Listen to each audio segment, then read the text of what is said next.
옛날에 이스라엘에서 주인이 집에 돌아오고 손님이 집에 왔을 때 흙과 먼지 투성이에 발을 씻어 주었는데 종과 하인 중에서 가장 서열이 낮은 자가 발을 씻었습니다. 예수님은 최후의 만찬에서 제자들의 발을 씻어 주시고 내가 너희에게 행한 것 같이 너희도 행하게 하려고 본을 보였다고 말씀하셨습니다. 겸손한 마음과 낮은 자세로 섬기고 봉사하라고 예수님께서 섬김의 본을 보여주신 것입니다. 오늘은 제자들의 발을 씻어주신 예수님이란 제목으로 말씀을 강론하겠습니다. 성경 요한복음 13장 1절에서 15절 말씀입니다.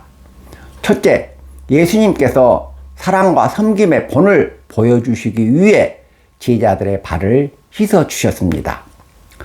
사람이 죽을 때가 되고 세상을 떠날 시간이 다가오면 마음이 조급해져서 매사에 매우 분주하고 서두르게 됩니다. 자신은 깨닫지 못하지만 본능적인 어떤 힘에 끌려 세상을 떠날 준비를 하는 것입니다. 그러나 이 일을 다 마치고 죽는 사람은 없습니다. 인간은 누구나 아쉬움과 미완성의 상태로 세상을 떠납니다. 예수님은 세상을 떠나시기 전에 사랑하는 제자들과 마지막 식사를 하셨습니다. 최후의 만찬입니다. 예수님은 제자들에게 내가 고난받기 전에 너희와 함께 이 유월절 먹기를 원하였다고 말씀하셨습니다. 지금부터 2000년 전에는 도로도 좋지 않고 신발도 좋지 않았습니다. 포장이 안 된 도로는 비가 오지 않을 때는 흙먼지가 발목까지 덮였고 비가 올 때는 흙탕물과 진흙으로 무릎까지 빠졌습니다. 우리나라도 100여 년 전에는 볏짚으로 만든 집신을 신었습니다. 포장이 안 된 도로에서 집신을 신어봐야 먼지를 막겠습니까? 흙탕물로 범벅이 된 도로에서 발이 깨끗하겠습니까? 2000년 전 이스라엘도 마찬가지였습니다.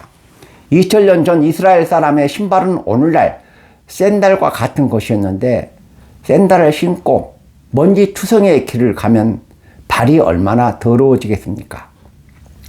본문과 병행구절인 누가복음 22장 24절에는 그들 사이에 제자 중 누가 크냐는 다툼이 있었다고 기록되어 있습니다. 유대인은 식사 전에 씻기 때문에 누군가 일어나서 예수님과 제자들의 발을 씻어줘야 하는데 제자들은 우리 중에 누가 더 크냐, 누가 발을 씻어야 하느냐고 다툰 것입니다. 그래서 예수님께서 제자들의 발을 씻어주신 것입니다. 부유한 상인의 아들로 태어난 성 프란시스는 젊은 시절을 사치와 방탕한 생활로 보냈지만 참된 만족을 누리지 못했습니다. 어느 날 혼자서 말을 타고 교회로 나간 프란시스는 길에서 한 나병 환자를 만났습니다. 평소 같으면 더럽고 불결하다고 가까이 오지도 못하게 했을 텐데 마음속에서 불쌍하다는 뜨거운 연민의 감정이 강하게 솟아올랐습니다. 그래서 프란시스는 말에서 내려 흉측한 나병 환자를 두 팔로 꼭 껴안았습니다. 그랬더니 나병 환자가 예수님 모습으로 변했습니다. 예수님께서 흉측한 나병 환자의 모습으로 프란시스에게 나타나신 것입니다. 진짜 위대하고 훌륭한 사람은 어떤 사람일까요? 사람들에게 사랑과 존경을 받는 사람은 어떤 사람입니까? 사람들이 아프리카의 아버지로 불리는 슈바이처 박사를 존경합니까? 아니면 스탈린이나 히틀러나 모택통을 존경합니까? 또 가난한 사람의 어머니로 불렸던 테레사 소녀를 사랑합니까? 대통령이나 부자나 연예인을 사랑합니까? 사람들은 높은 자리에서 군림하는 사람보다 낮은 자리에서 허리 굽혀 섬기고 봉사하는 사람을 사랑하고 존경합니다. 머릿속에 들어있는 것이 없기 때문에 아는 척을 하고 가진 것이 없기 때문에 있는 척을 하고 사랑과 겸손을 모르기 때문에 멸시하고 교만을 떨고 섬김과 봉사를 외면한 것입니다. 진짜 위대하고 진짜 구원받은 사람은 인색하지 않습니다. 구원받은 성도는 섬기고 봉사해야 합니다.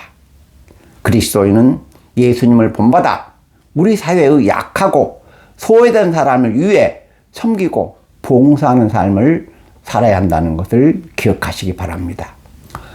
둘째, 목욕한 사람도 손발을 씻는 것처럼 구원받은 성도도 매일 씻고 회개해야 합니다. 예수님께서 베드로의 발을 씻어주려고 하시자 베드로는 내 발을 절대로 씻지 못한다고 말했습니다. 존귀하신 예수님께서 어떻게 내 발을 씻을 수 있느냐고 반대한 것입니다. 예수님은 베드로에게 내가 너를 씻어주지 아니하면 네가 나와 상관이 없다고 말씀하셨습니다. 그러자 베드로는 씻는다는 말의 영적 의미를 이해하지 못하고 주여 내 발뿐 아니라 손과 머리도 씻어 주옵소서라고 말했습니다. 예수님은 베드로에게 목욕한 자는 발밖에 씻을 필요가 없느니라 온몸이 깨끗하니라고 말씀하셨습니다. 베드로는 예수님 보혈로 죄를 씻음 받았기 때문에 발만 씻으면 된다는 뜻입니다. 예수님은 베드로에게 목욕한 자는 발밖에 씻을 필요가 없다고 말씀하셨습니다. 예수님이 말씀하신 발은 성도가 살아가면서 마음과 입술과 불의한 행실로 범하는 크고 작은 죄를 상징합니다. 목욕을 해도 손과 발에 먼지가 묻는 것처럼 예수님의 보혈로 죄를 씻고 사함을 받아도 살아가면서 계속 죄를 범하기 때문입니다. 살아가면서 범한 죄는 목욕한 사람의 손과 발에 묻은 흙과 먼지와 같습니다. 목욕한 사람이 손발에 흙과 먼지가 묻었다고 목욕을 또 하지는 않습니다. 손과 발만 씻으면 되기 때문입니다. 영적 목욕을 한 성도가 죄를 범했을 때도 마찬가지입니다. 회개하고 기도하면 됩니다. 그리고 회개는 한 번에 끝나지 않습니다. 주님 앞에 갈 때까지 평생 계속해야 합니다. 인간은 회개한 후에도 살아가면서 계속 죄를 범하기 때문입니다.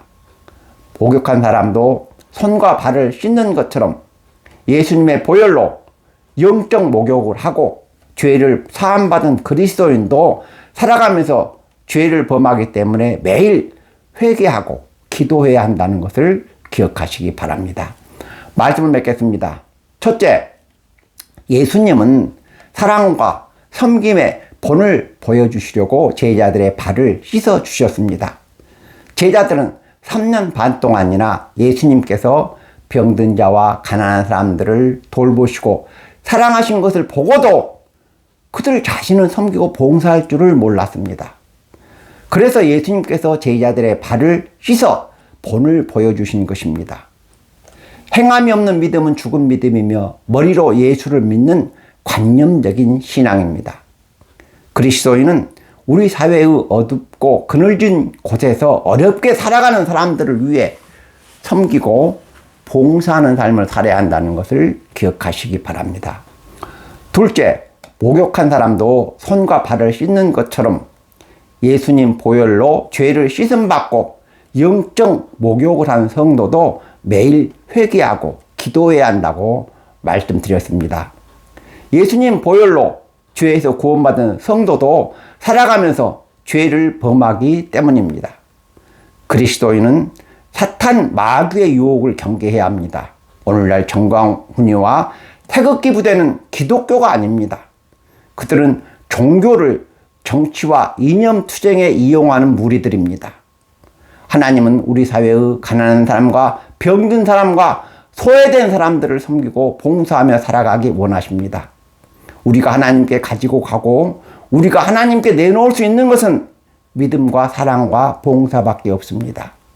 우리의 이웃과 형제에게 하나님의 사랑과 은혜를 베풀고 세상의 빛과 소금으로 아름답게 살아가시는 성도 여러분이 되시기를 주님의 이름으로 축원합니다. 아멘.